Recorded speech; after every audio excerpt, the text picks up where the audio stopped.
দাদা, দাদা। হ্যাঁ বলুন।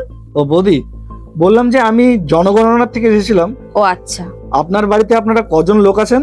আমরা বাড়িতে 3 জন লোক। আপনার হাজবেন্ড সরকারি চাকরি করে না বেসরকারি?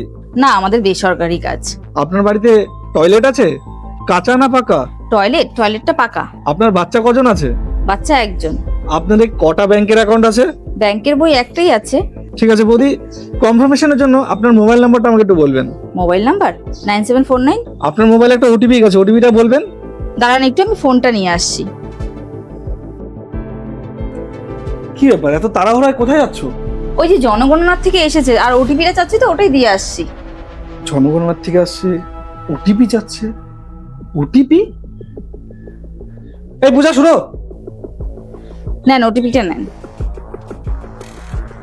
তুমি কিসের ওটিপি দিচ্ছ ওনাকে? আরে ওটিপিটা দিলেই কাজ হয়ে যাবে, দাঁড়াও না একটু। ওটিপি? আচ্ছা আপনি কে? দেখেন দাদা, সরকারি কাজে কিন্তু আপনারা এরকম কিছু আমাকে জিজ্ঞাসা করতে পারেন না। সরকারি কাজ? কই দেখি আপনার আইডি দেখান তো।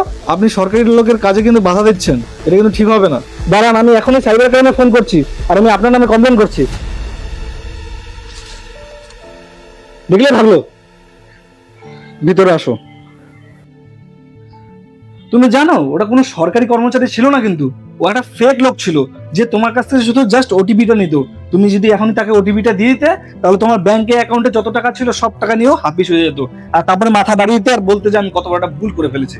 হ্যাঁ, কথাটা ঠিক যে 1 এপ্রিল থেকে জনগণনা কিন্তু শুরু হয়েছে, আর তার মাঝখান থেকে এরকম ফাঁদও শুরু হয়েছে। কিন্তু অনেক ফেক লোক কিন্তু আমাদের আশেপাশে এরকম ঘুরে বেড়াচ্ছে। এর জন্য আমি তোমাকে একটা জিনিস বলছি, সেটা মন দিয়ে শোনো। আর বন্ধুরা, আমি আপনাদেরও বলছি, আপনারা মন দিয়ে শুনুন।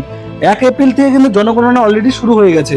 এরকম আপনাদের বাড়িতে সরকারি কর্মচারী আসতে পারে, কিন্তু আপনার সবার প্রথম কাজ হলো তাকে জিজ্ঞাসা করা, আপনার আইডিটা আমাকে দেখান। আর কোনো সময় সরকারি কর্মচারী আপনার বাড়িতে আসলে আপনার ব্যাংক ডিটেলস বা ওটিপি কোনো সময় চাইবে না, কিন্তু এই জিনিসটা আপনাদের মাথায় রাখতে হবে। আশা করি বন্ধুরা ভিডিওর মাধ্যমে আপনাদের বুঝাতে পেরেছি। ভিডিওটা যদি ভালো লাগে তাহলে অবশ্যই এটা লাইক করবেন, আর ভিডিওটা শেয়ার করে আপনার প্রিয় মানুষটাকে কিন্তু জানিয়ে রাখবেন।